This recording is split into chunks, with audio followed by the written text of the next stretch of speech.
could be us. So back to what I was saying. Could be us.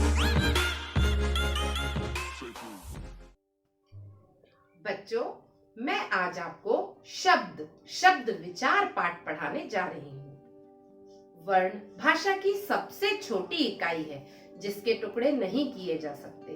वर्णों के सार्थक mail से शब्द का निर्माण होता है, अर्थात वर्णों का सार्थक मेल शब्द कहलाता है। शब्द को जब वाक्य में स्थान प्राप्त होता है तब हम उसे पद कहते हैं। पद का शाब्दिक अर्थ है ओहदा। अब ओहदा अर्थात पद, जब किसी को कहीं पर कोई नौकरी मिलती है तो उसे वहां पर कोई पद अवश्य मिलता है, वह उस पद के अनुरूप ही कार्य करता है। इस प्रकार वह पद के अनुरूप अपने आप में बदलाव ले आता है। उसी प्रकार शब्दों को भी जब कोई पद मिलता है तो वह उसी के अनुसार अपने आप को ढाल लेते हैं। आज हम शब्दों का वर्गीकरण पढ़ेंगे। शब्दों का वर्गीकरण किन आधारों पर किया गया है? शब्द का वर्गीकरण 4 आधारों पर किया गया है। पहला है प्रयोग के आधार पर, दूसरा है उत्पत्ति के आधार पर, तीसरा है बनावट के आधार पर और चौथा है अर्थ के आधार पर। आज हम प्रयोग के आधार पर शब्द का गठन समझेंगे। उत्पत्ति के आधार पर शब्द का वर्गीकरण मैंने अपने पिछले वीडियो में दिया हुआ है। अर्थ के आधार पर भी शब्दों का वर्गीकरण मेरे दूसरे वीडियो में आप देख सकते हैं। आज हम प्रयोग के आधार पर शब्द के वर्गीकरण को जानेंगे। प्रयोग का अर्थ है कि उनका प्रयोग किया जाना। शब्दों का शब्द कहाँ पर प्रयोग किए जाते हैं? शब्दों को प्रयोग के आधार पर 2 भागों में बांटा गया है। पहला है विकारी शब्द और दूसरा है अविकारी शब्द। अर्थात प्रयोग के आधार पर शब्दों को 2 भागों में बांटा गया है, विकारी शब्द और अविकारी शब्द। अब ये विकारी और अविकारी शब्द क्या होते हैं, हम उनको एक के बाद एक क्रमशः जानेंगे। विकारी शब्द वे शब्द होते हैं जिनमें लिंग, वचन एवं कारक के अनुसार विकार उत्पन्न हो जाता है। अर्थात विकार अर्थात परिवर्तन आ जाता है। जिन शब्दों में लिंग, वचन एवं कारक के अनुसार परिवर्तन उत्पन्न हो जाता है उन्हें हम विकारी शब्द कहते हैं। विकारी शब्द कौन कौन से हैं? विकारी शब्द भी 4 हैं। सबसे पहला है संज्ञा विकारी शब्द है, सर्वनाम विकारी शब्द है, विशेषण विकारी शब्द है और क्रिया। ये 4 हैं जो विकारी शब्द हैं। अब मैं आपको ये समझाती हूँ आखिर इनमें विकार कैसे उत्पन्न होता है, परिवर्तन कैसे आता है। अगर हम संज्ञा शब्दों को लें तो जब हम इनको वाक्य में प्रयोग करते हैं, कोई भी शब्द हो लिंग के अनुसार, जैसे मैंने बोला कि लड़की है तो मैं उसके लिए अलग शब्द का प्रयोग करूंगी, वाक्य में परिवर्तन आ जाएगा लिंग के अनुरूप। कि अगर स्त्रीलिंग है तो वाक्य का गठन स्त्रीलिंग के अनुरूप होगा, अगर पुल्लिंग है तो वाक्य का गठन पुल्लिंग के अनुरूप होगा। अर्थात लिंग के अनुरूप वाक्य का गठन हुआ। उसी प्रकार से अगर एक वचन का वाक्य है, मैंने बोला लड़का खेलता है तो एक वचन का वाक्य अलग हुआ, और मैंने बोला लड़के खेलते हैं तो बहुवचन के अनुसार वाक्य का गठन अलग ढंग से हुआ। तो विकार उत्पन्न हुआ, परिवर्तन आया, लिंग के कारण भी परिवर्तन आया और वचन के कारण भी। एवं कारक अर्थात जो परसर्ग अर्थात कर्ता कारक के जो चिन्ह हैं, जैसे का, की, के, में, पर, बहुत सारे जो सारे शब्द हैं, ने, में, पर आदि, बहुत जो कारक हैं पूरे, तो कर्ता ने कर्म को करण से, संप्रदान के लिए, अपादान से, संबंध काके की, अधिकरण में, पेपर, जो मैंने अभी सारे काके की, में, पेपर और से, के लिए, ये सारे कारक के चिन्ह हैं। तो इनमें भी वाक्य के अनुरूप परिवर्तन आता है। इस कारण हम इन्हें विकारी शब्द कहते हैं। तो संज्ञा, जो संज्ञा है, इसमें इन्हें विकारी शब्द कहा जाएगा क्योंकि इनमें परिवर्तन आ जाता है। दूसरा सर्वनाम, सर्वनाम शब्दों में भी लिंग, वचन एवं कारक के कारण परिवर्तन उत्पन्न होता है, परिवर्तन आ जाता है। उसी प्रकार से विशेषण शब्द, जैसे मैंने बोला कि विशेषण, मैंने बोला कि नेहा अच्छा गाती है, तो गाने का विशेषण मैंने अच्छा शब्द जोड़ दिया। लेकिन अगर मैं उसको अभी मैं अगर बोलूंगी कि वह अच्छा दिखता है, तो मैं जैसा मेरा वाक्य रहेगा, अगर विशेषण शब्द का मैंने प्रयोग किया तो वाक्य में भी उसी प्रकार से परिवर्तन आ जाएगा। अच्छा गाता है, तो अगर मैंने किसी पुल्लिंग शब्द के लिए प्रयोग किया तो इन शब्दों में क्या होता है, वाक्य के अनुरूप परिवर्तन आ जाता है। अर्थात संज्ञा, सर्वनाम एवं विशेषण शब्दों में क्या होता है, लिंग, वचन एवं कारक के अनुसार परिवर्तन उत्पन्न हो जाता है। अगर स्त्रीलिंग है, पुल्लिंग है, तो जैसा होगा लिंग वैसे ही वाक्य में परिवर्तन उत्पन्न हो जाएगा। अब हम देखते हैं क्रिया शब्द। क्रिया अर्थात किसी काम का होना। तो वाक्य में भी अगर पुल्लिंग वाले शब्द हैं, स्त्रीलिंग और पुल्लिंग, लड़का खेलता है, खेलना क्रिया है। लेकिन अगर हम स्त्रीलिंग के लिए बोलेंगे तो लड़की खेलती है, तो परिवर्तन आया। उसी प्रकार से वचन के कारण भी खेलता, खेलते, मतलब कोई भी जो वाक्य है, क्रिया जो प्रयोग में आ रही है, उस क्रिया में लिंग, वचन और कारक के अनुरूप परिवर्तन आ जाता है। इन्हें हम विकारी शब्द कहते हैं।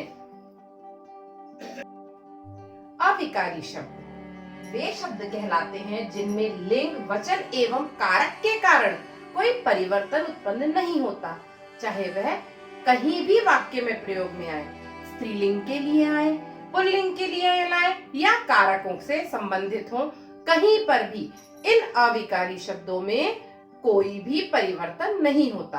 अर्थात इसकी परिभाषा क्या हुई कि लिंग, वचन एवं कारक के कारण जिन शब्दों में कोई परिवर्तन उत्पन्न नहीं होता, उन्हें हम अविकारी शब्द कहते हैं। अब अविकारी शब्द कौन कौन से हैं? अविकारी शब्द भी 4 हैं। पहला है क्रिया विशेषण, सबसे पहला है क्रिया विशेषण, दूसरा है समुच्चय बोधक, तीसरा है विस्मयादि बोधक और चौथा है संबंध बोधक। इस प्रकार से अविकारी शब्द कौन कौन से हुए? क्रिया विशेषण, संबंध बोधक, समुच्चय बोधक और विस्मयादि बोधक। इनके बारे में अगर हम विस्तृत जानकारी लें तो इसके लिए मैं आपको अगले वीडियो में इनके बारे में विस्तृत जानकारी दूंगी। अभी हम इनके बारे में संक्षेप में जानकारी प्राप्त करते हैं, क्योंकि अभी हम शब्द के आधार पर अविकारी शब्दों के भेद को जान रहे हैं। सबसे पहला है क्रिया विशेषण। अब क्रिया विशेषण शब्द कौन कौन से हैं? जैसे धीरे धीरे, तेज तेज, जल्दी जल्दी। कई क्रिया विशेषण के भी बहुत सारे भेद हैं। तो अभी मैंने कुछ शब्द लिए, जैसे धीरे धीरे, मैंने बोला मोहन धीरे धीरे चलता है, तो ये मैंने पुल्लिंग का वाक्य लिया। अब मैं अगर स्त्रीलिंग के लिए लूंगी तो मैं बोलूंगी राधा धीरे धीरे चलती है, तो वाक्य में कोई परिवर्तन, इन शब्दों में कोई परिवर्तन नहीं आया। मोहन के लिए, पुल्लिंग के लिए लिया तो भी वह धीरे धीरे ही रहा, और स्त्रीलिंग के लिए लिया तो भी धीरे धीरे ही, मैंने उसको धीरे धीरे नहीं किया। अर्थात क्रिया विशेषण शब्द भी अविकारी शब्द है, उसमें लिंग, वचन या कारक के कारण कोई भी परिवर्तन उत्पन्न नहीं होता। दूसरे हैं संबंध बोधक शब्द। संबंध बोधक अर्थात संबंध से ही स्पष्ट है, संबंध बताने वाले। तो इन जैसे से, दूर, के, पास, तो ऐसे शब्द जो कि संबंध स्पष्ट करते हैं वाक्य का, वाक्य में कर्ता का क्रिया से। तो अब मैंने जैसे बोला मेरे घर से दूर एक पार्क है, घर से दूर एक पार्क है, अगर मैंने से दूर या के पास, इनको किसी भी वाक्य में हम प्रयोग करेंगे, चाहे वह किस संज्ञा क्या या लिंग के हों या वचन के हों, तो भी के पास, से दूर, इनमें कोई परिवर्तन नहीं आएगा कि मैंने बोल दिया से दूरी या के पासी, ऐसे कोई भी हम परिवर्तन इनमें नहीं करेंगे, वे वैसे के वैसे ही रहेंगे। उसी प्रकार से समुच्चय बोधक, समुच्चय बोधक शब्द कौन से होते हैं? जो कि वाक्यों में दो वाक्यों को जोड़ने का कार्य करते हैं। जैसे मैंने और, इसलिए, बल्कि, तो इन शब्दों में भी लिंग, वचन और कारक के कारण कोई परिवर्तन नहीं आता। और का प्रयोग कहीं भी और ही होगा, इसलिए का प्रयोग भी इसलिए ही होगा, और, बल्कि, ताकि, ये सारे शब्द हैं वैसे के वैसे ही वाक्यों में प्रयोग में आते हैं, इनमें कोई परिवर्तन नहीं आता।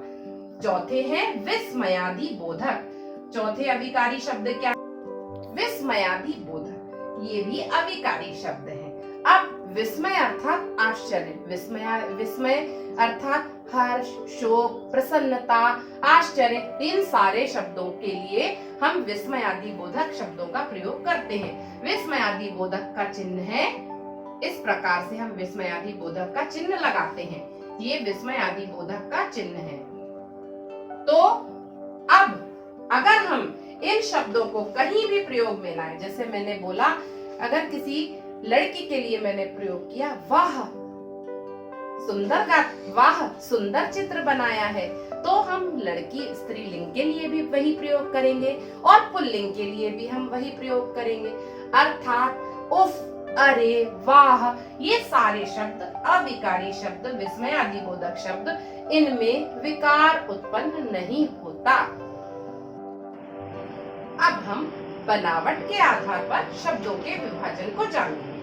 बनावट के आधार पर शब्दों को 3 भागों में बांटा गया है। पहले है रूढ़ शब्द, दूसरे हैं यौगिक शब्द और तीसरे हैं योग रूढ़। बनावट अर्थात बनना। तो अब रूढ़ शब्द कौन से हैं? रूढ़ शब्द अर्थात वे शब्द जो कि अविभाज्य हैं, जिनका की विभाजन नहीं किया जा सकता, अर्थात उन्हें तोड़ा नहीं जा सकता। जैसे थल, वायु, हाथ, पांव, जल आदि। अब हम इनको अलग अलग इनके शब्द नहीं बना सकते, तो इन्हें हम क्या बोलते हैं? रूढ़। अर्थात इनको हम तोड़ नहीं सकते, इन्हें हम रूढ़ शब्द कहते हैं। यौगिक शब्द वे शब्द हैं, योग अर्थात मिलना। तो जहां पर मूल शब्द चाहे वह उपसर्ग में से मिले, प्रत्यय से मिले या समास के रूप में हो, उन्हें हम यौगिक शब्द कहते हैं। यौगिक अर्थात मिले हुए। अब जैसे मैंने बोला उपसर्ग के योग से बने हुए मूल शब्द यौगिक हैं। जैसे मैंने बोला प्रति, तो प्रतिध्वनि, प्रतिस्पर्धा, प्रत्येक, बहुत सारे शब्द हैं। अकेले प्रति से ही जितने भी उपसर्गों से अगर कोई मिलकर शब्द बन रहे हैं, वे सारे यौगिक शब्द होंगे। या प्रत्यय से मिले हुए, एक प्रत्यय लगा हुआ है, प्रत्यय जो कि शब्द के बाद में लगता है, मूल शब्द के बाद में। तो मैंने बोला सामाजिक, दैनिक, भौगोलिक, ऐतिहासिक, तो सभी में एक प्रत्यय का प्रयोग हो रहा है। ये सारे यौगिक शब्द हैं क्योंकि मिले हुए हैं, मूल शब्द के साथ प्रत्यय मिला हुआ है। उसी प्रकार समास के माध्यम से भी, जैसे हिमालय या अन्य बहुत सारे जो सामासिक शब्द हैं, वे सारे यौगिक शब्द के अंतर्गत आते हैं। अब हम तीसरे प्रकार के शब्द देखते हैं, योग रूढ़ शब्द। योग रूढ़ शब्द अर्थात कि जो यौगिक और रूढ़ कैसे हैं? अब यौगिक भी हैं और रूढ़ भी हैं। जैसे पंकज, त्रिनेत्र, दशानन, पीतांबर।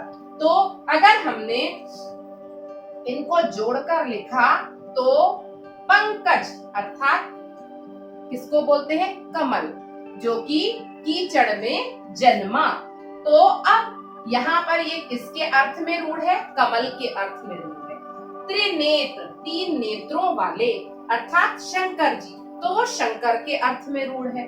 दशानन, 10 है जिसके सिर 10, धन आनंद जिनके 10 सिर हैं। कौन? रावण, तो वो रावण के अर्थ में रूढ़ है। फिर पीतांबर, पीला है अंबर जिनका, अर्थात श्री कृष्ण, तो वह कृष्ण के अर्थ में रूढ़ है। तो ये जो योग रूढ़ शब्द है वो क्या है? पंकज, त्रिनेत्र, दशानन, अर्थात वो किसी न किसी के अर्थ में रूढ़ है। इस प्रकार हमने आज बनावट के आधार पर रूढ़, यौगिक और योग रूढ़ शब्दों को समझा। आज मैंने आपको बनावट एवं प्रयोग के आधार पर शब्दों का वर्गीकरण समझाया। यदि आपको मेरा आज का वीडियो पसंद आया हो तो आप इसको लाइक, शेयर और सब्सक्राइब अवश्य करें। धन्यवाद।